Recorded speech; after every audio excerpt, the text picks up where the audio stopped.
Hello, everyone, and welcome to the Super Bowl edition of the 2 Minute Drive podcast. I'm Palace alongside Jake Ramirez, Abraham Trevino, who's on the road. Be careful, my friend. And Yes, sir. back in studio, Pako Torres. His 49ers are in the Super Bowl. Welcome back to the show, man. Hell yeah, I'm happy to be here. Wish I could have been here last week, but well, someone didn't, do their job. Wait a minute. No, hang on. You said you wanted to come back if it was Niners, That's Cowboys in why the they didn't do conference. their Oh, job. that okay. I thought that was a shot at me. Okay, Nah, no, I would have held up my end of the bargain for sure. I know. All right, Paco, we're gonna give you the floor here for the open. I know you have some receipts for people. You got a rant on Brock Purdy. What you got for us? Well, you know, it's been quite a couple of years actually, of just listening to the same shit every single week about how Brock Purdy is a system game manager, nobody quarterback.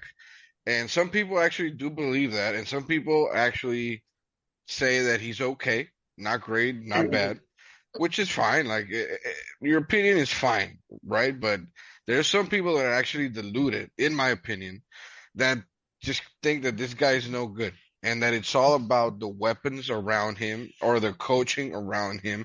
And I'm just saying, like, shit, can you imagine this is the 80s and you got, just picture this for a second. Picture you right now in the 80s Mhm. and you're watching football and you're watching Joe Montana with Bill Walsh, probably second best head coach of all time, and or top five at least. For sure. And Joe Montana, top three quarterbacks of all time. To some, still the GOAT. I mean, it's debatable. But since he's got Dwight Clark, Jerry Rice, Taylor, great defense, and this insane coach, all of a sudden he's a game manager, he's a system quarterback, he's the weapons around him. Is that what we would be saying? Because I don't think it's fair. And I'm not comparing the skill level of one to another. I'm saying the situation is pretty similar. Correct. And it happened with Brady too. Like Hmm. he got drafted late rounds, has a great coach, and he had very good defenses sometimes, and good teammates sometimes. And was it just the weapons around him? Like, come on, I think that we have to stop with this narrative. And I'm not saying you guys or anything or anyone in particular, but as in general, I'm just tired of it. Give the guy his credit. For sure. Motherfucker I think this was caught in December, so right before the playoffs. He was on track to have to tie Aaron Rodgers for the best passer rating in NFL history in a single season. Hmm. Is that just the players throwing themselves a ball? Or is this guy making decisions? So come on, like I think it's time. It's time to stop this nonsense. Like, yeah, we have great fucking weapons. We have a good coach, a good defense. Eh, and but this guy's dealing. And some of the metrics that people love analyzing, and with all due respect, it's fine. But some of the things that make this guy good is, sorry, I mean, I'm not comparing skill, but are the same that would make Tom Brady good, which is the things that you can't quantify, because it's like leadership is staying poised, keeping your cool under pressure. The game's never too big for you. You might throw four interceptions, but you're still slinging and not, panicking. That's the thing that I think makes this kid great. And it's his second year, 2 years championship game, and we don't know what would have happened last year. Like some people say, oh, we would have won if he didn't get hurt. No, I don't know. But Hmm. the what if is there. It could have been two Super Bowls back to back with this kid. So Yeah. I think it's time to give him his props. And the receipts thing is just people that didn't believe in that they were because of the Lions Cinderella story, similar to Purdy, but they root for the Lions. Okay. Uh, they were saying that they were going to beat us, and well, honestly, they were really close to, so it was pretty scary. But you gotta hold your receipts. I Okay. have my receipts right here. You had a receipt for me, and I'm very curious on that. I've been pro 49ers for a very long time. Even after they lost to the Ravens, I was like, hey, don't sell your stock on them. I'm just saying, do it at your own risk. I still thought they were the best team in the NFC. But to be fair, and I know it's a 60-minute game, you got to play till the clock hits double zeros. But is it fair to say that they were outplayed in both of those games from the Lions and the Packers? Did the teams finish them off? No, but it is fair to say that they were getting outplayed, and I was just calling that out. And if you want to give me a receipt for being fair, I don't know. Okay, all right, let's look at the Lions. I'll give you the Lions game for sure. We were definitely getting destroyed, like hands down. I was very sad at halftime, just in my bed, just like, damn, what is going on? This shit's not right. I always believed, but I was definitely fucking worried. But if you look at the game against Green Bay, people just for some reason don't want to give Purdy credit, and they're like, Jordan Love played great. And you look at the numbers, it was extremely similar, both teams. I Mm. don't think it was a super outplay. Like they were doing good, like they were playing good, but there were at least two, what do you call it when score swings, or what do you call them when a certain team gains the advantage and then the other Oh, when the team. pendulum swings, Yeah. Like it went back and forth a right, couple of right. times. I wouldn't really say that it was like, oh my God, we got outplayed like the Cowboys did, or Oh you no, know, no, I wasn't saying that, but I mean, I like Green Bay winning that game would have been believable just given the way they played you guys. oh yeah, for sure. No, they So played great, and we definitely did not have our best game. But I'm looking at the stats here, and it's so similar. It's mm, so similar that I don't think numbers wise, like we played bad, and we still managed to beat them. That's all I'm okay. gonna say. What I All have to right. say real quick about as far as Brock goes, I never thought he was a scrub, even in the bit of the early season. I always just said he had the weapons like Paco mentioned and everything like that, which he still does, of course. Every But why does that give somebody the reason to discredit someone?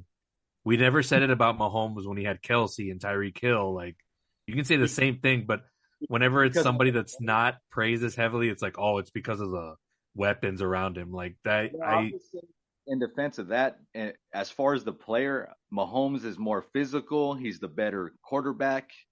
That's why you mentioned like as far as like the weapons of Mahomes, because Mahomes is a weapon in himself. Brock, now that he's reached the Super Bowl and he beat Green Bay and he beat Detroit, now I see Brock on a level not of Mahomes, but right there. you like to be all about stats. You know, statistically, Brock Purdy had a better season than Patrick Mahomes, right? Like in every Rushing metric, and rushing, passing, everything. he was better than him in every metric. Like this was Patrick Mahomes' worst season, and it's like, how come we give credit to one and the other we don't?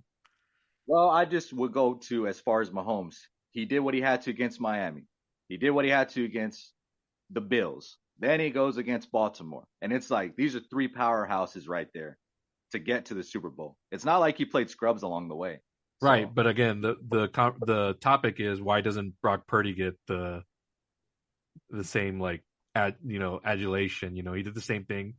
He had to do a comeback against the Lions and had to because as much as you made hate to it make a good drive against the Packers. as much as you hate to admit it, like every sports analyst says mostly, is that again, Mahomes is on another level as far as he's the greatest quarterback of this right now. We all say that, a lot of sports analysts. And I know you hate to admit that, and I wish that wasn't true because that's he's not on my team, but he is. I can admit he's the best quarterback next to Aaron Rodgers when Aaron Rodgers is healthy. Abe, what do you think, Abe, about Brock? I so to answer your thing about like him having the weapons, you don't hate on Brock Purdy because of the 49ers drafting well and knowing who to draft and putting those players around Brock Purdy. So Ayuk and Kittle and CMC, they don't throw the balls to themselves. They have Brock Purdy throwing the ball to them, right? So I think Brock Purdy is on that level of, who do you want to have the ball at the 2 minute? Would you agree, Robert? I think I can trust Brock Purdy. Oh yeah, for sure. I mean, like even when you go back to like when what was it, the game against the Browns, like when they started their 3-game losing streak, like he still made a drive like towards the end, and it was the kicker that missed it. So it's like he still has it within him, even if he doesn't have his weapons. So like we've seen him do it without it. Like, and I know people like to give him shit like when they went on that skit that it was him, but I'm like, wait a minute. Like, look at what you're watching. Like, it's also like it's the ultimate team game, right? But also Ken. Well, go ahead, Robert. No, finish. Go ahead. So I know you don't want. I'm going to bring this player into this talk because, so people that have weapons, right? Mm-hmm. So with Brock Purdy, okay. So if you put Brock Purdy and piece of shit Dak Prescott, right? Mm-hmm. Prescott had players. He had Ferguson. He had Pollard. He had CeeDee Lamb. He had Gallup. He had Cook, right? Mm-hmm. So I would say that Brock Purdy utilizes his weapons more than what Dak did, correct? Correct. Okay. I saw Brock Purdy playing it when they played against the Packers in the divisional round. Mm-hmm. And yeah, I know it looked like the Packers are going to win or at least attempt that. But I saw throws that Purdy was doing. He was making plays. And he didn't give up, and he played smart. And for him only being in the second year, and for him to play at that level versus somebody that's been in the league for 8 years and can't get over the hump, it's got to say a lot about this individual, right? For sure. Yeah. So I mean, did I hate when the 49ers beat the shit out of the Cowboys? Yeah, I did. But you can't hate on them because if you think about it, both those teams, offensively and defense, were matched up, like player to player pretty much. And it all came down to who was the better coach and who was the better quarterback. And who can make those plays. Right, who can make the plays. And, of course, the turnout was Brock Purdy and Shanahan, right? So I don't think – I think this kid is making a name of himself and I don't think he's on the Tom Brady level, but I will say I think he's on that level of like the Tua and Lamar. You know what? No, Mahomes. I'll disagree with you there. I think he is. I'm not saying at the level of Brady, but I mean in terms of like his play. Like everybody talks about Mahomes because of the flashiness and all that. I prefer efficiency and getting balls where they need to get thrown. And when I see that, I see Tom Brady. I see that's what I want my quarterback to be. So if you want to say like game manager, whatever, cool. I'll take game manager all day because I prefer efficiency and good throws over like escaping the pocket, running around, waiting for something to happen. And that's what people want these days in football. So that's why that they consider that like greater. Like I'm not saying it's not fun and it's not good, which Mahomes is good at all that, but I prefer my quarterback to read the defense, go through his progressions, get the ball where he needs to, and throw it before his receiver even gets there. That's the underrated thing about being quarterback. And I think Purdy is headed towards that. And if he wins on Sunday, then we can start changing the narrative on him. And hopefully the media will understand, like, oh, shit, like if he outplays Mahomes on Sunday, like there's going to be no way to escape that. And to play devil's advocate, though, Robert, it's not that everybody likes the flashiness and Mahomes doing the that cool stuff. It's if he doesn't do that, they don't win. They don't get a first down. He has to be able to make those moves and those adjustments to escape the pocket. He doesn't need to do a freaking skyhook throw just to freaking that's called get a first down. That's called cool talent that he's able to do. Well, I don't want that. I want somebody that's going to be in the pocket. Sometimes and that's you can't like do an overthrow. Do like those little like dips, those dip passes where he just kind of, what do you call it? Just lobs it forward. Nah, I don't. I want efficiency, even if it's dink Yeah. and dunk. Yeah. Dump it down to Christian McCaffrey and have him go for 20 plus yards. Give me that all day. Yeah. Mahomes could throw too. Don't act like Mahomes can't Oh no, throw. I'm not saying that, but I'm just saying like when everybody talks about Mahomes being like this all-time great, it's like they look at that stuff, and that's why I think he gets his flowers as opposed to like Purdy, who's not super flashy, but if you actually watch his games and the way he's throwing that ball, it's like shit, man. I want that. Like, give me that all day. Two-time Super Bowl champion, and how old is he? Dude, Brady was young too when he won a Super Bowl. Stop acting like this hasn't been done before. Y'all, the media, recency bias. Like Tom Brady did all this shit in his young career too. So, and nobody was calling him the GOAT either. That's what I Brock thought. Purdy, if he wins, is gonna be the third youngest quarterback to win the Super Bowl. So I'm just So, saying like, the narrative changed. The narrative is he changed now the Sunday. GOAT? No. No. No. But again, the legacy part, when we talk about that, yeah, Brock, if they win, you'll see. It changes for sure, Pako. Yeah. All right. Are you good on your receipts, my friend? Yeah, I mean, your thing was mostly a joke, but because of the power rankings you I did. was But like, the power rankings. They deserve to be 4 whenever I did my rankings. I stand by that. All right.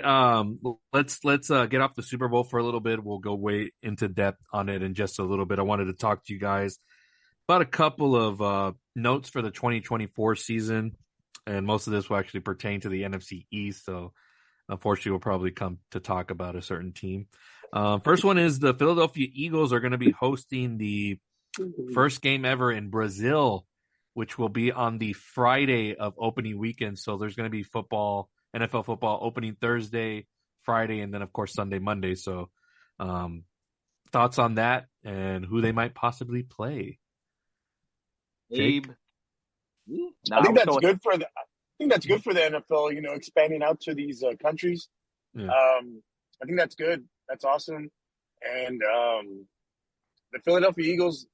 I hope it's not like the Giants or something. I hope it's maybe like I don't know. What if it's the Cowboys? I mean, hey, possibly, but I don't think it will be. Like Miami, might be. No, I don't think Miami. I think maybe more like Jacksonville or I don't know. Who knows? But I think it's great that the NFL is doing that. Give those folks something to watch, live.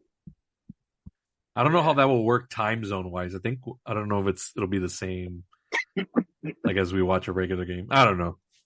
We'll look more into it, but I just wanted to get some general thoughts. Pako? I think they're ahead by like 3 hours or so, I want to say. Oh, okay. So it's not that big of a difference. Well, Okay. 3 hours to like Eastern, so it might be. Okay.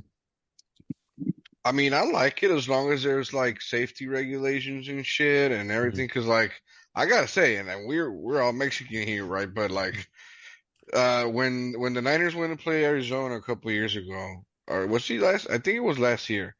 The players were scared. The whole organization was scared. They literally got there the night before and left right after the game. And in most places, teams get there a couple of days before. They go around, a little bit here and there. They stay like overnight after the game. But this time it was just like, we get there, we sleep, we play, we leave. So yeah, I mean, I get it. It's dangerous and shit. So as long as it's safe, yeah, that's badass, right? For sure. Because they're bringing the NFL to more places, and cool. Jake, you got any thoughts on this? Yeah, I have some points here. Like Abe was saying, I think it's really cool for the NFL to host a game in South America. As far as with this is the first time Brazilian fans they get to, besides soccer, they're going to see America's favorite sport, which is NFL and the most popular sport over here. I think it's cool. I think it's a marketing plug win for the NFL. It's going to help for sure with the marketing. And like Pako brought up a good point as far as like the safety. That was the last thing I was thinking about. I was like, are the players going to feel safe like in Brazil? Like that was, I mean, I think the league will put them in a good position where they're not. I mean, they'll be like they'll have super security and all that stuff. So I mean, I know they'll take care of them. It's cool for the fans, man. Like in Brazil, they'll get to have fun out there at wherever they.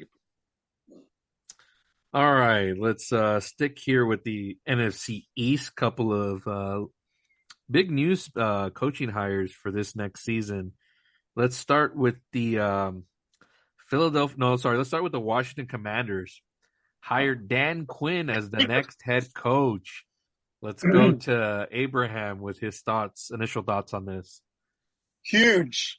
This is huge for Washington. They hold that number 2 pick. They hired Cliff Kingsbury as their offensive coordinator who coached Caleb Williams. Also, Joe Witt for the D coordinator. I think that was a good move, taking him away from Dallas. I feel like Dan Quinn's going to steer them into the right direction. I'm even going to go on the line here and say that the Commanders make the playoffs this year. Also, this is on record. The Commanders will sweep the Cowboys this year when they play them twice. And they got a lot of money for free agency too. And they have a lot. Yes, they have a lot of money. They can go and get them a running back. They can go, they can go different ways, and they can spend money. So this was a good move. This is huge.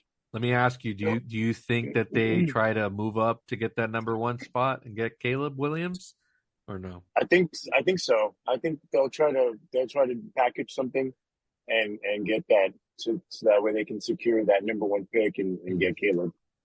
Okay, Jake, your thoughts? That would be really interesting. Yeah. I don't have much thoughts on the Commanders. I hate the Commanders. Quinn, I already said, and I said this, that I feel like those 41 extra points right there is what caused the Cowboys to lose the game. Good riddance. Not your quarterback throwing a pick 6 and another interception to put him in a hole, right? That had no bearing right on anything. No. That was 6 points.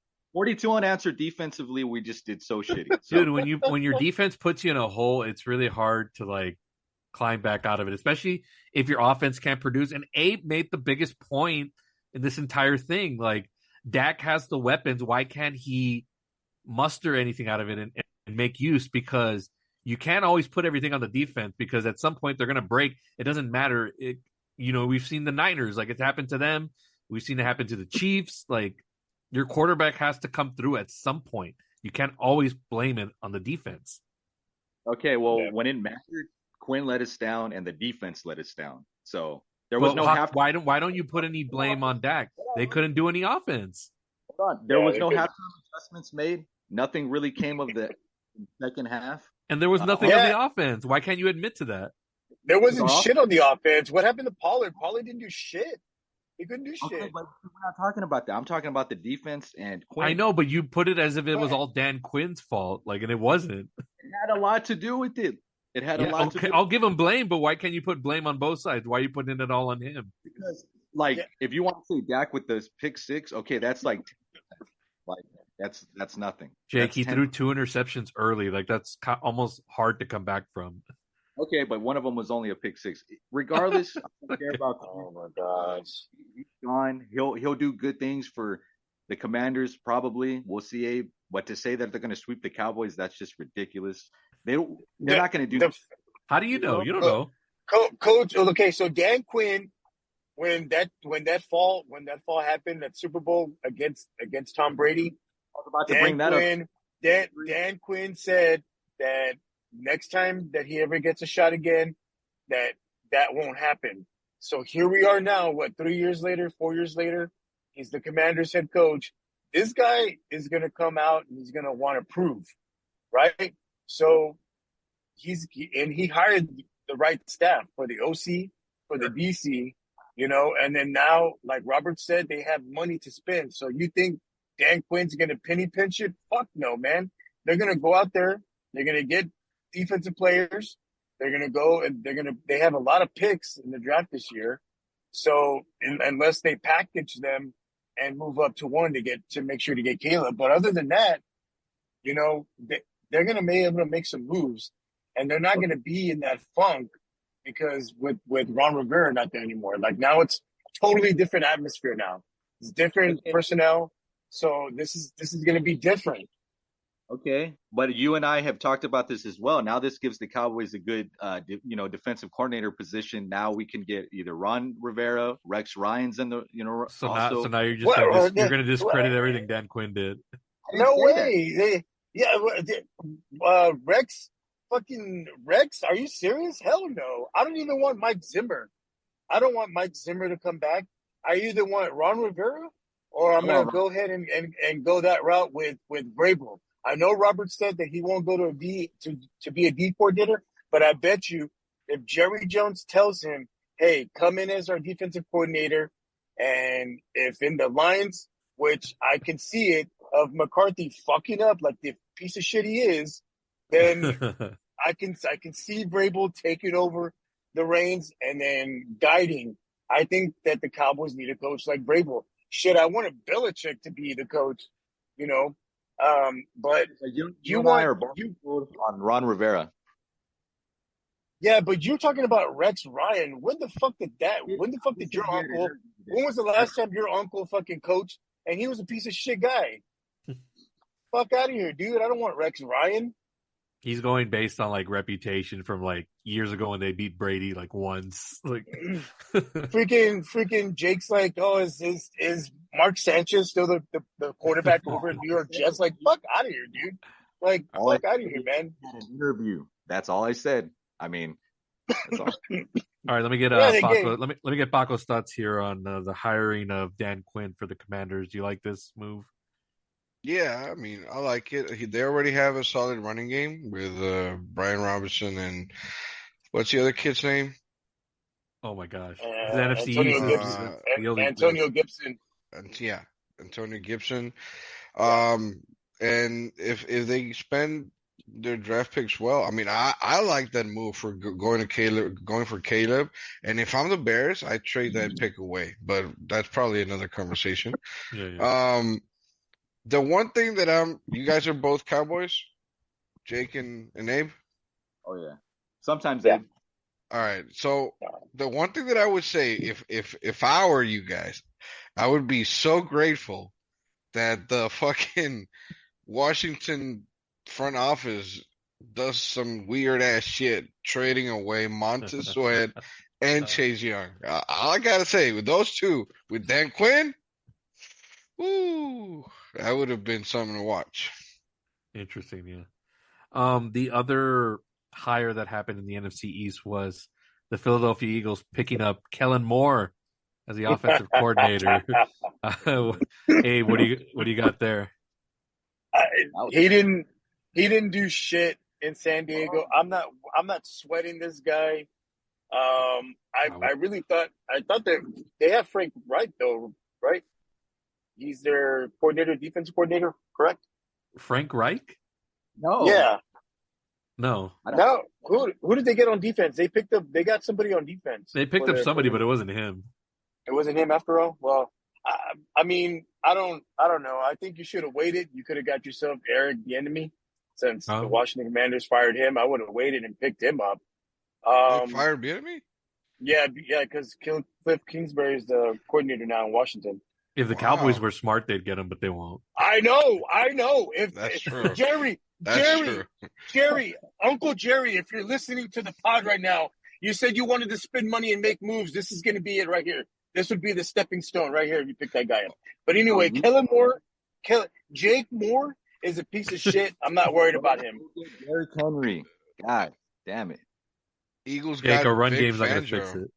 No, hell no. Jake, what are your thoughts on Kellen Moore? Is he going to haunt you next season? I thought it was a shocker, to be honest. I was like, hold up. He just went to the Chargers after 1 year, correct? Yeah. Yeah, and then when I saw Philly hiring him as their coordinator, I was like, what? That's kind of weird, just out of the blue.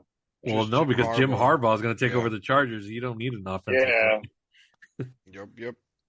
I thought it was kind of weird, but we'll see what he brings to Philly. I hope it actually makes them worse, to be honest. So that's your hope, but that's not what I'm asking. I'm asking what the reality might be. I don't know if it'll be a good mix with what's the head coach again? Nick Sirianni. Sirianni. Yeah. Yeah, They fell apart. it does sound a little weird, right? They love to run the ball and do all these kinds of crazy running packages, and they've hired this like air raid dude. Yeah, All right. we'll see. Pako, real quick, wanted to ask you thoughts on Jim Harbaugh coming back into the NFL. I love it, Your man. former coach. Yes, love it, love it, love it.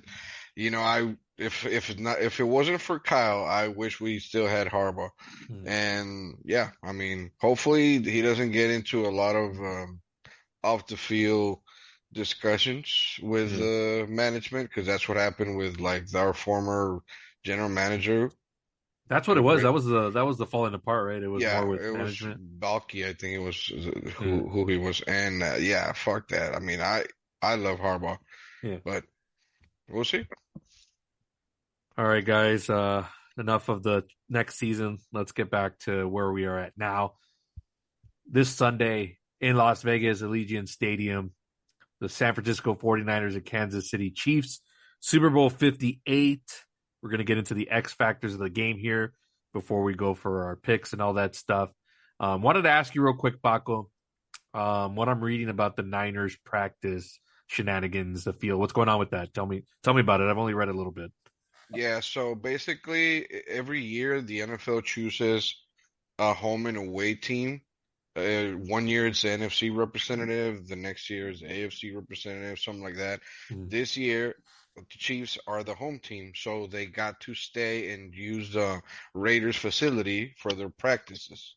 And they have both an indoor and outdoor practice fields, right? So the Niners got a random ass, I don't know exactly the name of the place where they're practicing, but apparently the field is extremely soft compared to like normal field, and it's only outdoors. So like it's like it's been raining and the field has been not feeling great. So that's why they were like at the beginning of the week mostly they were shit talking the field, saying that it was like apparently there's some metric that they use to measure how soft the grass is. Yeah. And a normal like NFL field grass is around 70%. The Raiders one was about 80%, the one that the Chiefs are using, and the Niners practice field is around 50%. So the difference is it was pretty big, and the Goodell even said, yes, this is true, but it is within NFL regulations, so no one's breaking any rules. So that's what the whole thing was. Early on the week, then Shanahan came out and said, you know what, fuck it, it's no excuse. We're just gonna go through it, whatever, you know. Okay, curious. All right, because I thought I was reading that the NFLPA said that it wasn't up to standard, so I don't know. Is it a little bit of back and forth here? I guess that's what Goodell said. I don't know. Does that worry you, or is it a distraction, anything like that? It's a distraction. I mean, ideally, this is like one of the more important companies in the world. You would think that it would be fair for both sides of the ball, not just this year, but every year. I mean, this year we're in the victim seat, whatever, but every year it should be fair for both teams. So I don't know what they can do moving forward. I just hope that it gets a little better. I mean, I'm not thinking it's a huge thing, but yeah, the only bad thing is that if someone gets hurt during practice because of the grass, then that's when it becomes an issue, right? For sure. All right, interesting. What do you guys think, though? Because like, does it sound like bullshit from someone that's not have a horse in this race, or? No, I mean, for me, I mean, I like to hear it to be even on both sides, right? Because that's what you want it to be. So hearing something like that, it's like, man, that's not. And I hear people already on like, all the Niners are making excuses, like, fuck off. Like, no, like everybody needs to have a level playing field, like going into this. So, I mean, it may be something, but I know the Niners are going to be. They got enough tough skin that they'll get over it and go towards the game. Robert, I saw that what we're talking about as far as the field or whatever, and I sent Robert on Instagram like a DM of what was going on with the field, and I was like, oh, here we go, Paco. But I didn't mean it like, oh, here we go, 49ers, like an excuse. I was more like, oh, here we go, like there's controversy already with one team, given the fact abilities, of course, for the Super Bowl. So that's what clear that up, Robert. Okay. All right, let's get into our X factors here for both teams here this weekend. What it's going to take to win, and who's going to have to step up. Is there anybody that hasn't been talked about lately that you feel like could have a big game? I want to go around the table here. Abe, let me hear your X factors for the Niners and for the Chiefs this weekend. So the X factors for the Niners are going to be the receivers, Ayuk and Deebo Samuel. Mm-hmm. Need to get those guys involved early in the game and continue to, kind of make the plays to get him the ball. Those are going to be your X factors. Also, CMC, you got to get him going in the running game because he can also help you in the passing game as well. So those are the X factors. I mean, Kittle, he's there, but I think those three guys are going to be your X factors. On the defense side, Bosa and man, that dude Chase, man, he's got to get out of that little funk or something like that. Because if he's looking to get a contract, this might be it right here to prove it. But you need him to step up too, and then see what happens there. On the Chiefs side, offense, you need, of course, Pacheco. He's your X factor. MBS is also, and then of course Kelsey. Kelsey had a huge monster game against Baltimore, and Baltimore could not figure a way to stop that. Mm-hmm. So if you get him going early on, like they did against Baltimore, then I think 49ers are going to have to adjust either halftime or what to figure out how to stop that. Also, of course, Mahomes is your X factor because I mean he can make plays not only passing but running. He can get out of the pocket. So defensive side, you need Smith. Is that Chris Smith or Chris Jones? Chris Jones. You need him to get going. I know he got a little banged up against Baltimore, but he's good. He should be good to go. And then of course Reeves, the corner for Kansas City, probably needs to lock up. Mm-hmm. And I think those are the X factors for both teams. All right, interesting. I'm going to go next just because I just have my rant ready to go. For the Chiefs, it's definitely going to be the receivers. This is going to be the time for them to really step up and make it big for Mahomes. That's going to be their only chance, I believe. They can, Mahomes get these plays, simple throws. They got to make them like on these, 3rd and 5s, not drop them, not give the ball back to the Niners. I think that's going to be huge for them. On the defensive side, obviously, if they can put pressure on Purdy, make him make mistakes early, that's going to be good for the Chiefs. Only because if it turns into like a shootout or having to go one up against Mahomes, I don't think Purdy's there yet.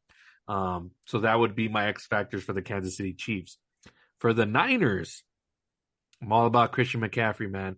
I'm all about keep that ball away from Mahomes, eat up the clock. I'm talking you flip that coin, give us the fucking ball. We're going to drive it down your throat, score. Defense comes huge, put a spy on Mahomes, and then put a bunch of pressure, and then get him to make some mistakes. Because if the Niners can go up early big, this is the year that I think the Chiefs, I know they're used to they can come back from behind on anybody, but not this year. Not with this team that he's got around him. If he had Tyreek Hill still and all these other players around him, I think they could do it. But I think if the Niners can put up a big rally early and then have Mahomes play catch up the rest of the Super Bowl and quite not make it back to tie it, then this is the Niners' best chance. But a full use of Christian McCaffrey, obviously, of course, once they utilize that run game, it's going to open up the passing for everybody else, and it just makes it gravy. But you have to start with Christian McCaffrey. Make him your biggest X factor for the game. Pako, who do you got? Well, it's hard for me to pick because what's an X factor for you guys? Is it a surprise attack or just the key to beat the other team? Yeah, I mean, I guess I phrased that wrong. Surprise, key, however you want to, deliver it. So key player or X factor, the 49ers offense is definitely McCaffrey. I agree. If we have to get him involved, even if it's passing game or running game, but we cannot just abandon the running game or that's just the recipe for disaster. Because then that means that Brock Purdy has to play perfect the rest of the game, and that's our chance to win. So I agree with McCaffrey. I also think that I am getting a lot better. I'm still a rookie, but I'm getting a lot better at the X's and O's. I think that if we stay in our base formation most of the time, which is the two running backs, two tight ends, one tight end, sorry. If we stay in that formation with Kyle Juszczyk and McCaffrey, and we flip them around everywhere, I think that's the key to throw them off guard because they're going to be in their base defense with three linebackers. So that's when we can definitely use our fullback as a wide receiver. I mean, he is good at catching the ball. And George Kittle is there because we happen to have, in my opinion, the best complete tight end in the league. And he's not catching balls like he used to because our offensive line is not great. So he has to block a lot more and even help in pass pro a lot more than he has in the previous years. Yeah. But make use of that. Use him, use Kittle to pass pro and then get the ball out to McCaffrey, Juszczyk, or the rest. One thing for the defense, I think it's definitely on my boy Fred Warner. I think he's the key, and if he plays to his usual all-pro self, then we have a really good shot at slowing down Mahomes. Because I have a feeling that the Niners are gonna sell out and stop in the Chiefs' run game. And if we do, that means that Fred's going to have to cover Kelsey or any of the wide receivers coming in the middle of the field. And if he does a good job, then it's going to be extremely hard for the Chiefs to get anything going. And as far as the Kansas City defense, I actually think that I do have an X factor. And I actually had to Google his fucking name because I didn't know it. I just know him as 22. Trent McDuffie. Second year in the league. He's opposite a cornerback of the Chiefs. The main cornerback, the guy's gonna cover Ayuk. He's really good, so that's gonna be tough for us. Right. But the key's on the other side. If you put Debo there, you can even spread McCaffrey there, maybe Jawan Jennings there against that cornerback, second year dude. That's the key for if he plays good, then we're gonna have our work cut out for us. If he is a little bit lost in the sauce, I feel like we can just take advantage of that so hard. And if I can notice, Shanahan can definitely notice. For sure. The big injury right now for the Chiefs is Joe Tooney. I don't think he's not going to play at all. I think it's like a slim chance that he plays. And is that a lineman? That's a lineman for the Chiefs, and he's like one of the best, like just period over the last, like, let's say 10 years. I think that's huge for the 49ers defense.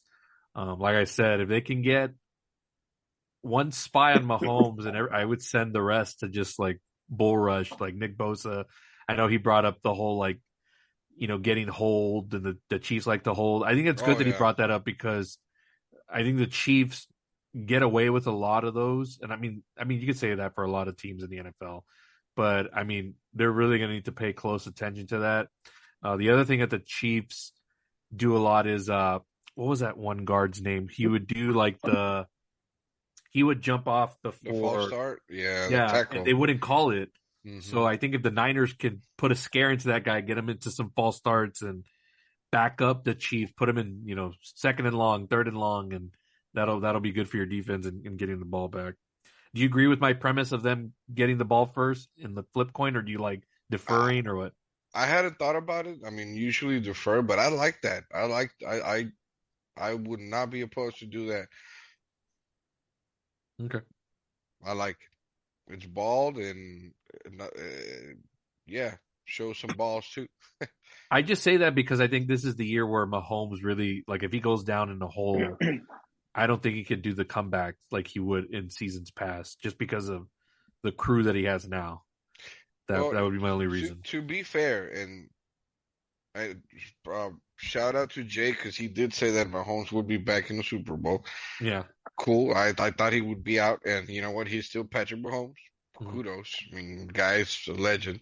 But I do feel like people forget. I think they only scored 30 points 3 times this year. Correct.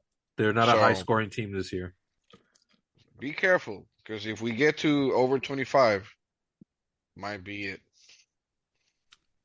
All right, Jaco, who are your X factors for the game? Yeah, my X factors basically for Kansas. I didn't put multiple because this is why, guys. Mahomes, Kelsey, they have to show up. There is no X factor with them. They have to be 100% for the Chiefs to win. So it's cool. We can say they're X factors if one outperforms the other, but they have to play 100% good. So Pacheco, he's probably my favorite player on the Chiefs. What I said is that he has to keep up with Christian McCaffrey if the Chiefs have a shot at winning as far as rushing yards. And then the other X factor I'll say for the Chiefs defense looked pretty damn good the last few games. So if they can put pressure on Purdy, that's an X factor right there. And then as far as the 49ers, X factors, I got, like Abe mentioned, receivers. Debo has to catch every pass, Pako, and he has to score at least one touchdown for you guys to have a shot at winning, I think, personally. And then also Ayuk, he has to get some yardage. Like I said, Brock, he has to be 100%. Kittle, he's been in positions where he's already been in Super Bowl and stuff. So he has to play 100% as well. Like these other players, they cannot be X factors. They have to be at their best in order for either team to win. Yeah, that's pretty much my X factors. I'm gonna throw a curveball to all of y'all. Coaching advantage. Who's got the advantage right now? Abe? Shanahan. Okay.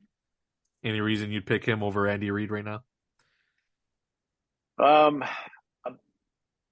mean, he's got the players, and I think he's got the right quarterback. So I think Shanahan might have the advantage. Okay. Pako? I feel the one coach that has the advantage right now is Spagnuolo, which is a defensive coordinator for the Chiefs. Okay, good. I think he's done a great job with the Chiefs, with the personnel they have, and he can definitely take advantage of the mind that of our team right now that we've been had 2 games in a row early on, and he can exploit that. So I think he has got a very small advantage there. Yeah. I think the others are just. I'll agree with that. I think I'll go with that too, just because Spagnuolo has been able to best Brady, so like he's got the resume for putting a stop to efficient offenses like the Niners and stuff like that. So that worries me a little bit. But the Chiefs defense, yeah, I'll give them their props. If anything, they're a huge reason the Chiefs are. I don't want to say the main reason they're in the Super Bowl, but they're a big reason why they were kept alive a lot through the season. Yeah, but I mean, like this isn't like Mahomes Superman. Like that hasn't been that kind of season. I know you can say all that, Jake. Like, oh, he's like the Superman, but it really hasn't been on his shoulders a lot. The last few games, like I mentioned, as the defense for the Chiefs being an X factor all season, not just this past 3 games. No, I know, but the has been really good. So.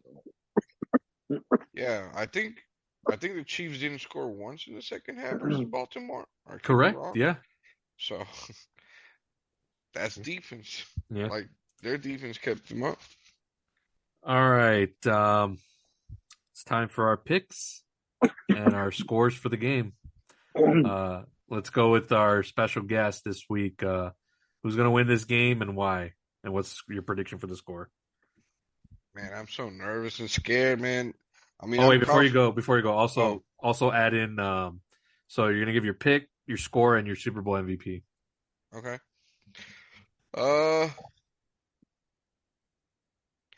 I'm very nervous. I'm scared. I'm confident in my team, but that doesn't mean that I'm like, yeah, we got this in the bag, Like I've never been like that. So I think that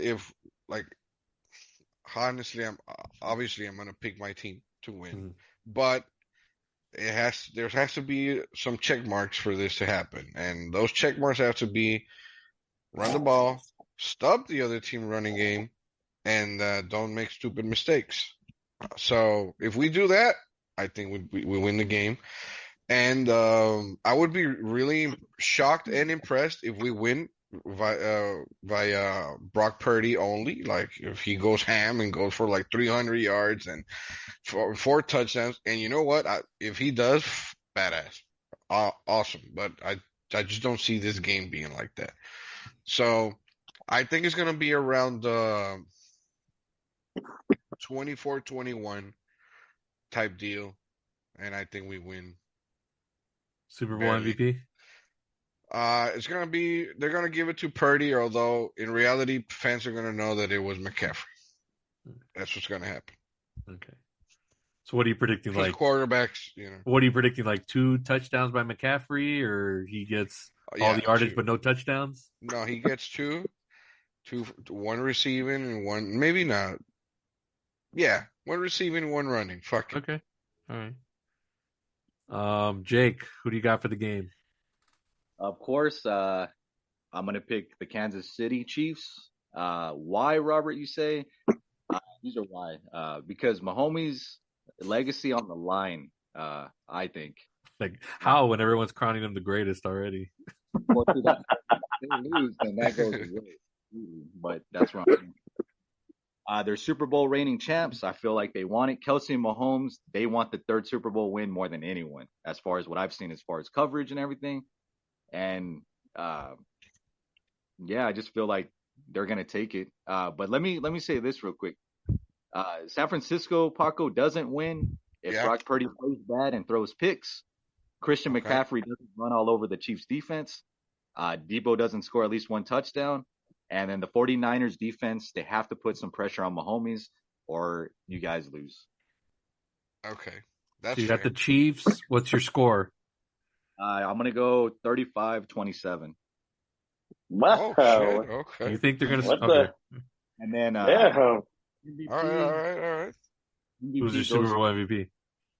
Mahomes. Abe? I'm surprised we didn't mention Taylor Swift. I'm so glad. Actually, you just did, so that's your fault. I know I'm so glad. It's so fucking annoying, but Mahomes, man, like it's Mahomes, and that he can. I mean, he's done it already in the playoffs, but I'm gonna go with the 49ers, and I'm gonna tell you why, because the 49ers have the weapons. They have the weapons. I think CMC is going to run in this game. He's also going to be used in the passing game as well. And I really think that it might start off slow for the Niners. And everybody's like, oh my gosh, I can't wait to see Taylor Swift perform at halftime. And they're up and they're winning. And in reality, they're going to get that reality check. And I think Brock Purdy is going to find his way to, get them back into the game. And the 49ers are going to win. I'm going to go with 28-17 Niners. I'm going to go with Christian McCaffrey being the MVP with 2 rushing touchdowns and no receptions on the touchdown, no reception, no touchdown, or no catch and touchdowns. Because he's going to be your guy. So yeah, I got CMC as your Super Bowl MVP. As my Super Bowl MVP. Okay. I'm not superstitious, but I look at I like to see comparisons of I look at everything, even the coverage and all that stuff. And I know I said I wasn't going to watch any of the coverage, but I actually have been. And it's very weird to see how lopsided it is right now. Kind of reminds me of my team in 2007 when they thought that they were going to go undefeated and all the coverage was on them and it was barely anything on the Giants. And even though they're already asking Mahomes about GOAT conversation and all this stuff. And I know that's in his head a little bit. He's starting to feel himself a little bit. And, all this stuff with Taylor Swift is dominating as well. I don't know. So I'm picking the Niners. Oh, 28-21, but don't get it twisted. It's going to be like my narrative for the X Factors, where it's going to be a bunch of ground and pound, Niners taking the clock away, Mahomes trying to do some late magic, and yes, they're going to make it close, but it's really going to be dominated by the Niners, I think.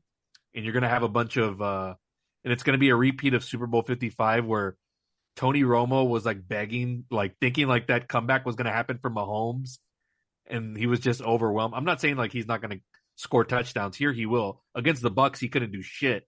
But here I think he'll get a couple of late scores where you think it's gonna like he's gonna do it, and then the Niners and Purdy will put it away with like a drive in the fourth quarter with like, let's say like 5 minutes to go, and they'll seal it like with just running out the clock. And Christian McCaffrey will be my Super Bowl MVP. But yes, all the talk in media this week has been super lopsided. I've barely seen any coverage on the Niners, and I remember when the Patriots were favored to go undefeated, and the Giants just hit them in the mouth, and it was like one of the biggest upsets ever. Now, I don't think this would be one of the biggest upsets ever, but because I think the Niners are still favored right now. I think the line is 2.5 for them being the favored team. Yeah. But even though everyone's talking about Mahomes, so that I find that funny. So yeah, I think Shanahan. I think he's finally going to get his due, and one of the positives I think and good like blessings in disguise for you guys is that you went through this adversity during the playoffs, because the whole thing on Shanahan, and it's been the knock on him ever since the Patriots Super Bowl, was that he blows leads or can't come back from behind. Yeah. And his boy Purdy was able to do it in these last two games. So that shows you something. That shows growth. That shows grit, and kind of like the monkey off your back. Like not really because you want to win the whole thing, but a little bit less pressure is off him now. So yeah, Niners winning, CMC Super Bowl MVP. Damn. let me say this, Robert, real quick for Paco. Yeah. Overall, I think the 49ers, you guys, y'all have the better team. Y'all have more players that are better. It's a Y'all are team game. loaded. So yes. Yeah, but I'm saying they have more star players. So I honestly, like, this is your guys' shot, man. Like if y'all can't, what I look at, if you can't just beat Mahomes and Kelsey and Pacheco, those three, when y'all have more, I don't know, man. Like, but I feel like y'all, this is your year. Like, but we'll see. Yeah. I say this is like it's kind of like a repeat of the, because we haven't really mentioned this is a rematch of Super Bowl 54. I think Purdy's more efficient than Garoppolo, and I know that they would have won it last time had Garoppolo made that one pass, and there'd be a whole different history on Mahomes and everything. I think they have the quarterback this time to get it done. Game manager, whatever, I'll take it. Yeah. Same for sure. Yeah. Yeah. ABG. Let's talk about legacies for both, and what happens going forward after Sunday. So I'm gonna start with you, Abe. What is the legacy for the Niners if they win this Sunday?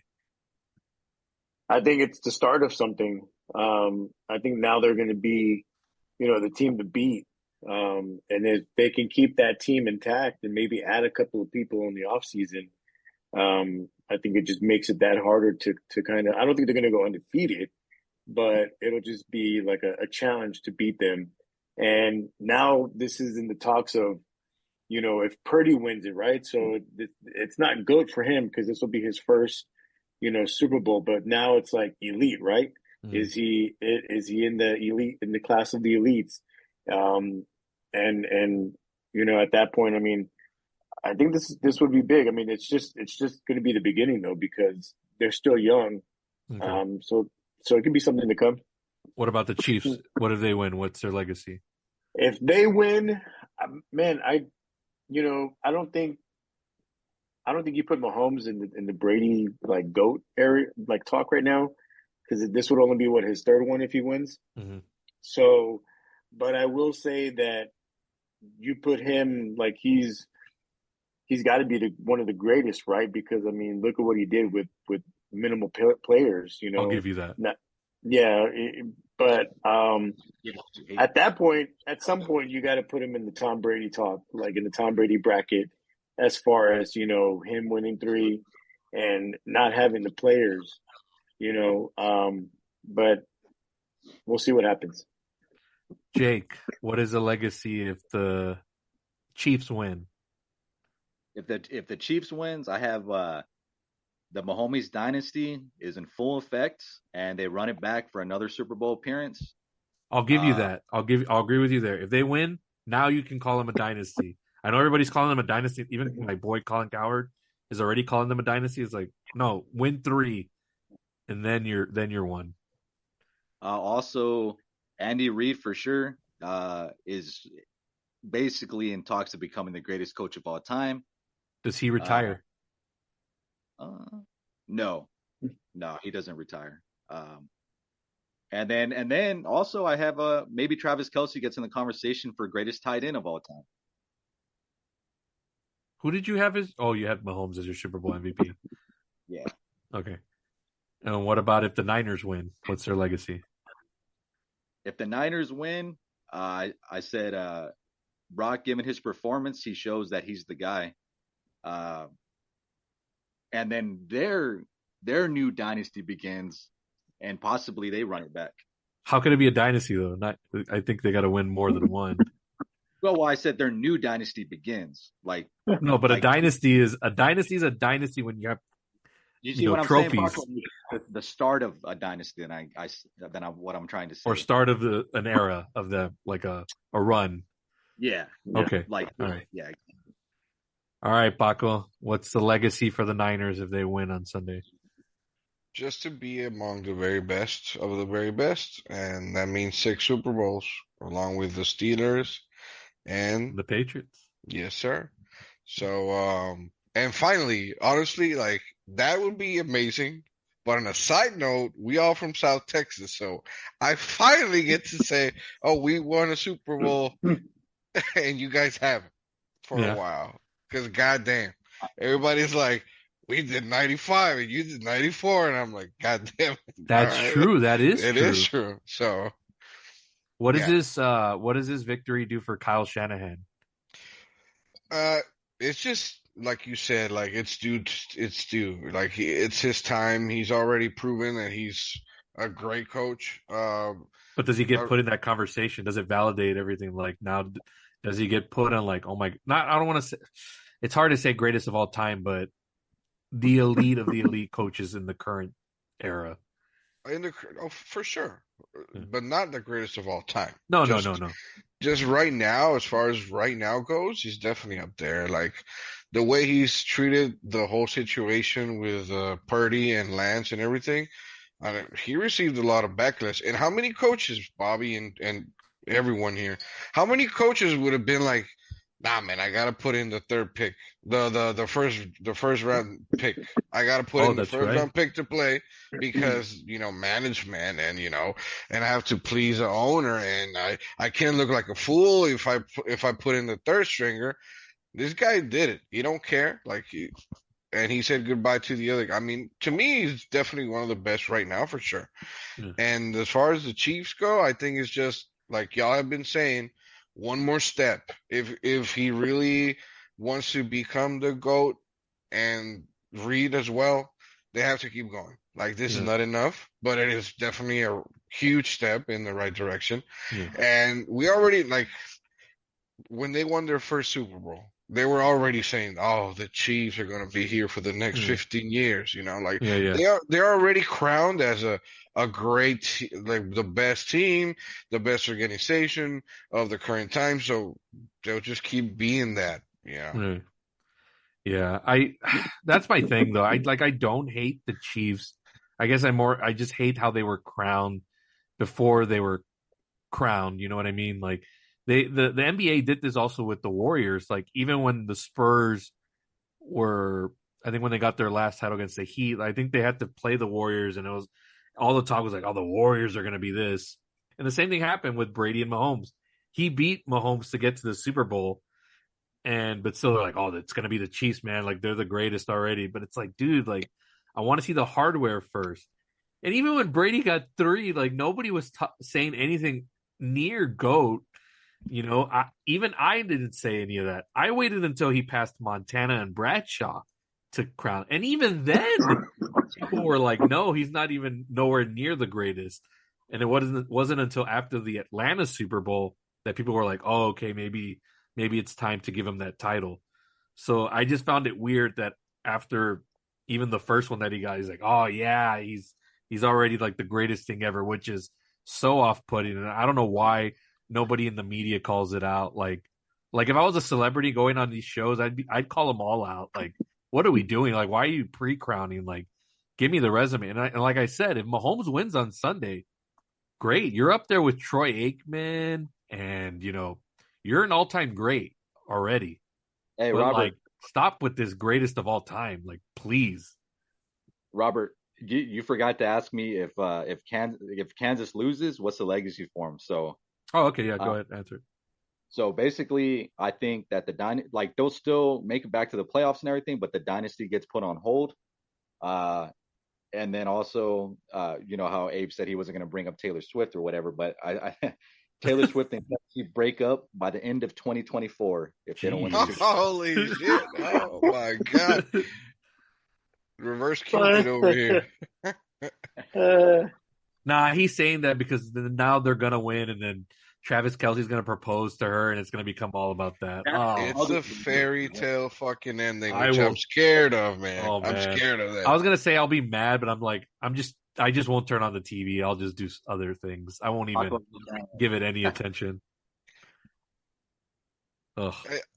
Okay, I think it's she already or whatever. According to some report I read, she brought in like I don't know $300 million to the Yeah. NFL or some It was shit, right? somewhere around that. So, and the ratings have gone up incredibly high now. So I can see the NFL being like, yeah, we should get them to win, and we should get them to share their story because that's going to keep selling tickets. So I'm a little afraid of that. Yeah, that's my only fear. Some Like, calls here and there. yes, I don't. If the refs start making their way into Robert. this, So now we're saying Pako conspiracy theory script. Is that what we're saying? it's not a little conspiracy No, theory, no, but it's just it's not like I don't believe in the whole script thing, but I do believe in the whole they're not calling fucking holding for the Chiefs. That's for sure. I mean, I have video evidence of that. Well, guess So- what? All of our eyeballs will be glued to the screen, so all of us are watching the game. Oh, oh, 100%. but it'll be called out if it's being blatant. Like if you see it, there's gonna be no way around it. It happened at the end of last year's Super Bowl when the Super Bowl ended on the most stupid penalty, and the Chiefs like just ran out the clock, and like there was no drama. It was like, man, like what a stupid way to end the Super Bowl. Like, I don't know. I don't want any of that to come into play. I would prefer a great game and the Chiefs win without any refs interference, as opposed to like them getting like questionable calls. Like, you know what I mean? Like I'd rather Mahomes win it like clean on a just like back and forth game. I'm Well, gonna that ask brings all of you, please check on the Chiefs' plays on the offense on this coming Sunday, and look at 97 because it's as a fan, you look at the quarterback and what they do. Look at 97 and see how many times they do this to him, Okay. or this, or Okay. this, or this, holding. All right, Okay. I'll pay please attention. Yeah. pay attention. I will be watching that. Nick Bosa. Real quick, Robert. As far as since we're talking the refs and stuff, what do you know how refs have been kind of questionable this season? Like, how do you feel about the Super? Like, as far as they got the good squad, right? Like, We'll find out early if there's like a bunch of calls like all over the place. Or for me, a good like ref called game is like when it's consistent on both sides. Of course, the best case scenario is just you never hear from them and you don't get one until like the second quarter or whatever, like late in the second quarter. Like, oh shit, I forgot there was referees in the game. Like they're just letting them do their game. But if all of a sudden like you're getting like all these calls on one side, and I hate to bring up the Cowboys, but that game against who was it? Lions? Was it the Lions? No, not the Lions. It was a who did they play on Amazon? It was like a There's Thursday been night. controversial calls Seattle. this year. It was a Seattle game. And like there was a bunch of calls where all like 3 or 4 in a row, they were like all for the Cowboys. And like it ended up getting them in position to score. And it was like, dude, like, and it was like, oh yeah, what great drive by the Cowboys. It's like, no, like the refs kept getting you on all these calls, and like it drove like all the momentum like back to their way. Like if you start seeing stuff like that, that's like very questionable to me. But if it's back and forth, if it's on both sides, I won't call it out. The reason I bring it up too, Abe, as well, get you in here as far as your take on it. Like this has been what the most controversial / bad year of refereeing. We've seen it so much. Like I've seen it like more than ever, I think, this year.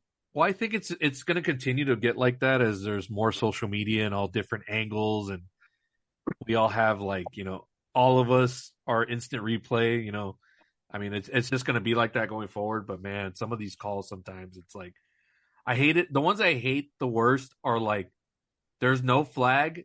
You see like a receiver complaining for a while, and then it gets thrown. It's like, what are we doing? I hate late reaction flags. Those are the worst. Abe, how do you feel about the referees this year, man? Yeah, I mean, it's gonna happen, man. I mean, there's gonna be some error mistakes. I mean, it happens. But I mean, yeah, I mean, I think this year, just this year alone, I mean, there was just a lot of calls that were called that didn't need to be called or made. So yeah, I mean, it's just something the NFL is going to have to monitor on that part. But I mean, you really can't do much about it. I mean, it is what it is. But I wish they would just let him play the game, man, and stop throwing the flag for every little thing. But yeah, hopefully that changes a little bit, or it loosens up this year. I would prefer if it's like sketchy at the beginning, but then like towards the end of the game they just let them go and like they just play. Yeah, just let them play. Let us go, man. Yeah. Just let us go. Fuck the rules. I just don't want it to go. I don't want it to be where it's like, I don't know if you all remember the Saints and Rams game where there was like that just egregious like right. It was blatant pass interference and they didn't call it. And I don't want it to be that way for either side, right? Of course. Whether it's Purdy trying to make the comeback and no call happens, or if it happens to Mahomes, I don't want it to be on either end. Like just on either. Let him play. We don't want to win cheating or doing anything like that. This is, you know, it's a Super Bowl. The Super Bowls are not won; they're taken from bloody hands, like Steve Young said. So. Nah, you know, I mean, this is for another time, but what if you could challenge flags at least twice a game? You know, that's something they should really bring up in the meetings that they have over the summer between like the owners and the play. Yeah, the NFLPA and the owners. Like, if you can challenge like a roughing the passer call or something like that. Oh, that's the other thing too. Any of the roughing the passer calls better not be like stupid in this game, because I agree. Any last thoughts? I know you wanted to talk real briefly on the halftime show, Jake. What do you got to say? Yeah, I was going to bring that up, and then how you guys feel about, you know, this Las Vegas, the first time in Las Vegas for the Super Bowl, so that's pretty cool. Do you think and as far as Usher performing, I'll just say, like I said, fan of him, always been pretty much. I think it should be an interesting show. Sure, he's not like the new Taylor Swift, Olivia Rodrigo, somebody not flashy right now, but I think it's going to be a cool show. What do you guys think? I think it'll be all right. I mean, I know you're going to have people online that are like, oh my God, it's going to bring the nostalgia back to like the early 2000s or whatever. Like, and people are going to make it seem like it's bigger than it was. But I mean, his music's good, but like, I don't think he's an all timer or anything like that. It's just, I think he was good for his time, and music was fine. That's all I got to say about it. I actually hate it. I'm gonna be honest. I'm sorry. I'm gonna be completely honest. I think Usher is like, what? Like, imagine. I don't know. It's 2024, right? And you got like the Z generation, whatever the fuck it's called, the new kids.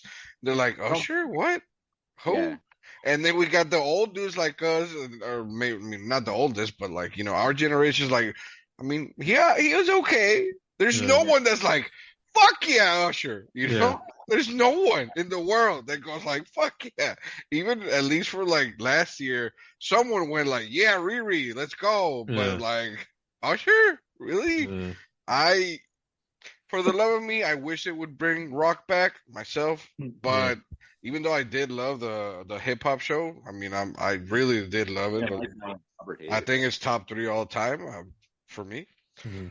But I'm telling you, like Usher is just what? Who said? Oh yeah, let's get Usher for Las Vegas. You know, They like had announced it like so early. Somebody said yeah, and then they were like, yeah, we should get Usher.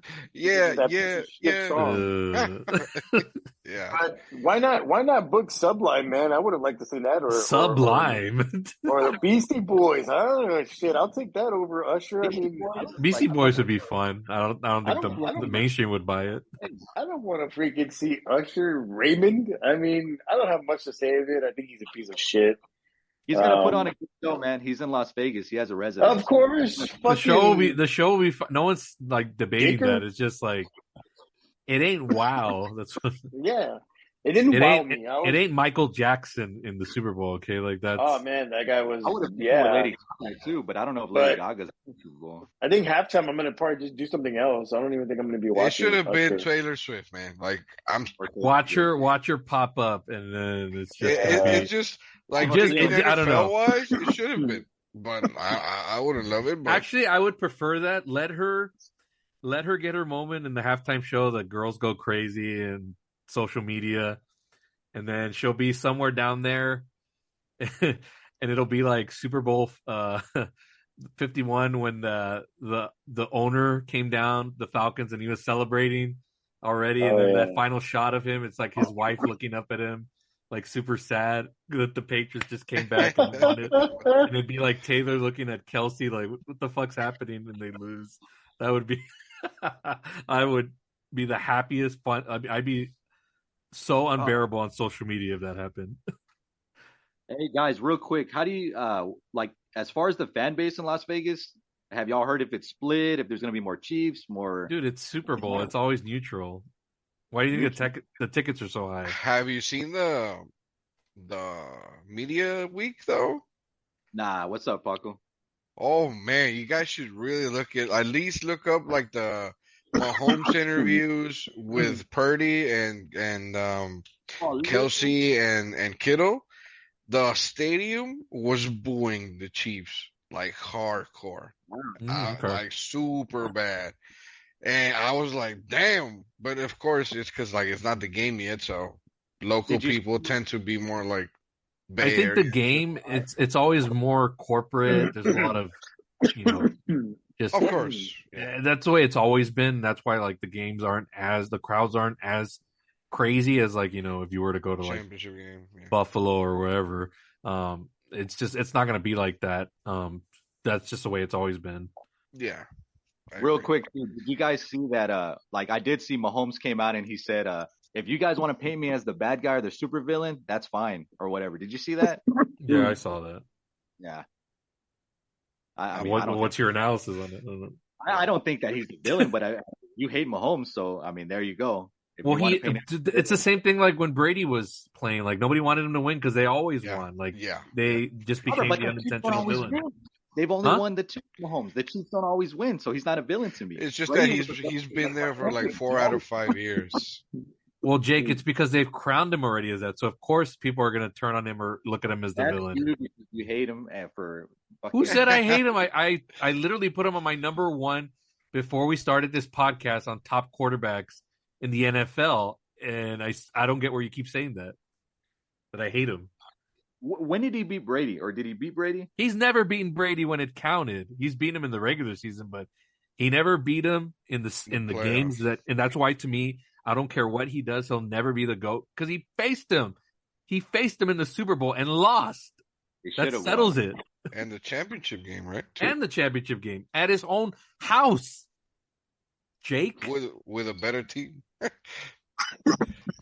The Chiefs had a better team than. So I don't want to hear about Mahomes as GOAT ever because you couldn't beat the GOAT. going to start. They win the start of the dynasty. No, it doesn't matter what he does. Brock Purdy beat Brady. Just saying. Yeah. Nah, I'm just messing around with you. So check this out, team. I don't know if you guys want to talk about this. I'm just gonna bring it up for fun. But you know the Las Vegas, it's the Sin City, right? Yeah. I stumbled upon this prop bet that you can make, and this is legit, real, 100%. You can bet that Las Vegas gets invaded by aliens and the game ends in a tie. 4 plus, it's plus 100. Where did you hear it? 100,000. I heard it in a sports show, but now I'm reading it like. I'm a UFO and everything guy, and I haven't heard it. There's crazy Super Bowl prop bets every year. That's a good one there. I like that one. Yeah. There's all sort of Taylor Swift props bets too, but this one I thought was the best. I like them. I like the aliens thing. Like they would invade why though? Like Las Vegas, why? Like in particular, or like did they say why? It's just a bet, dude. I don't know. It's a sucker's bet. Jake looking for a narrative. Why would the aliens invade? Allegiance Stadium. They have better things to do. Oh, damn. I should knock that up. Always looking for a narrative.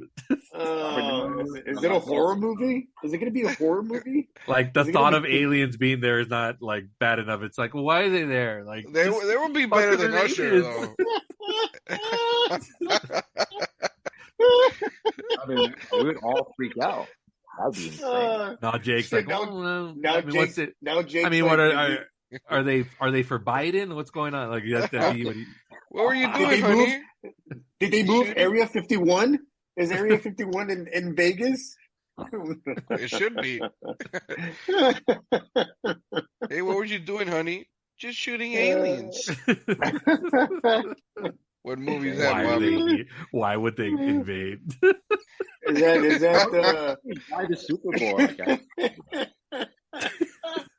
I have to ask.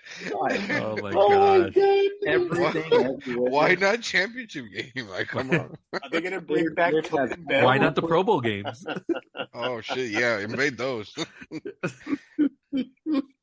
All right. Anything else that you guys want to talk about here for the Super Bowl before we sign off and just hope for the best game on Sunday? No. Oh, I just hope it's not a one-sided game. I hope it's close. No, you would want it one-sided if the Chiefs, if it's Mahomes. Don't lie. No, I really don't. I don't want to be sitting there with Abe or whoever shows up with me at Wing Daddies, and we're just you'll like a Chiefs blowout because then I won't hear the end of it from you. Oh. I'll just mute. I'll mute you that day. Final thoughts, Abe? I think it's going to be a good game. See what happens. Nah, it's not going to be close. Oh. Not going to be close. Any chance that Tony Romo gives any criticism to Mahomes on Sunday? Oh. Any chance? If they get blown up? Even if they're getting blown out, any chance? Because he'll still. I'm telling you, if you rewatch the Bucks Chiefs game, it was like 31-9. That was the final score. And like for some reason he kept thinking like, oh, it's gonna happen, man, it's gonna happen, and it didn't. Tony Romo, he's in Fox, right? No, he's on CBS. That's where the game. Oh, he's on CBS. My bad. Because Brady's going to Fox next year. He'll be in the Super Bowl. Yeah. So that's be interesting. All right. I think we're good here on the game, guys. Good stuff, yes, everybody. Bang bang. You want to plug socials, Dave? Yeah, if you want to hit us up on our email account, it is 2 Minute Drive, the number 2 spelled out TWO minute drive at outlook.com. The X account is at UR Roughness Pod. It's the letter U and then Roughness Pod. And then Facebook is ran by Palace himself, who runs the Facebook page, and then Jake runs the Instagram page. Want to give everyone or let everyone know that next week we have our boy Brandon on the show, right, Robert? For the season finale. For the season finale, super excited. Been talking to that guy through email. Super excited to be on there with him for the first time. I wasn't able to be when y'all did it the last time, but I will be on for it this as one. well, guys. Yeah, 'cause I do I'll be on it. Yeah. So can't wait for that one. And yeah, we'll go over some stuff next week too, Robert. I guess for the finale, and we'll give up updates and stuff like that. But other than that, that's the plugins. Yeah. You can listen to this podcast and all the other past episodes, including the past episodes that Pako has been on, through Podbean, Apple Podcasts, Spotify. If you search Palace Off the Top Rope, you can find all the episodes for the 2 Minute Drive podcast. Yeah. I also want to say one more thing. It was a pleasure being with Paco. I wasn't able to be on that one when he was here the first time as well. So pleasure, Paco, meeting you and talking this with you. And super excited that your team made it. And if anybody can beat Swift and Mahomes, I have it all on Purdy, man. Like I think he's going to be the superhero. So pleasure meeting you, bro, and hope to do it again with you soon. Likewise, for sure, man. Thank you. Yeah. Man, a different Cowboy fan. There you Good go. job. Yeah. Yeah. All right. man. Yeah. Awesome. Yeah, Paco. Much thanks, man. Thanks for doing this big episode with us. The big game. We'll hope for a good one. Hope for a good result. I know the nerves you're feeling. Trust me. I've been there plenty myself. So don't take it for granted, and you never know when you're going to go back. So just enjoy these next few days, and I know it's going to be hard for you to watching the cover. I know you're going to watch the coverage all day, or I don't know what your routine is, but I mean it's going to be a fun ride for you and your team, and enjoy. Hell yeah, man! Thank you so much. I still don't know which jersey to wear, but we'll see. Thank you so much, y'all. This was fun, and hope we do it again, maybe next year or whatever. But yeah, appreciate y'all. Thank you. The invite's always there, and yeah. On behalf of Abraham, Jake, and Pako, I'm going to be Palace, and I'm going to be signing us off for today. Enjoy the Super Bowl on Sunday. We'll be back next week for the season finale. Good luck to Pako and the Niners. Fuck Jake and his narrative of the Mahomes. All you fans, be safe out there. You said it right, Robert, but not because of the Chiefs. Just fuck Jake in general, man. Jake brought it today. Jake did good. I'm proud of you, Jakey. All right. Thanks, Rob. All right, guys. Enjoy the Super Bowl. We'll talk to you all next week. Take it easy, guys. All right. Laters.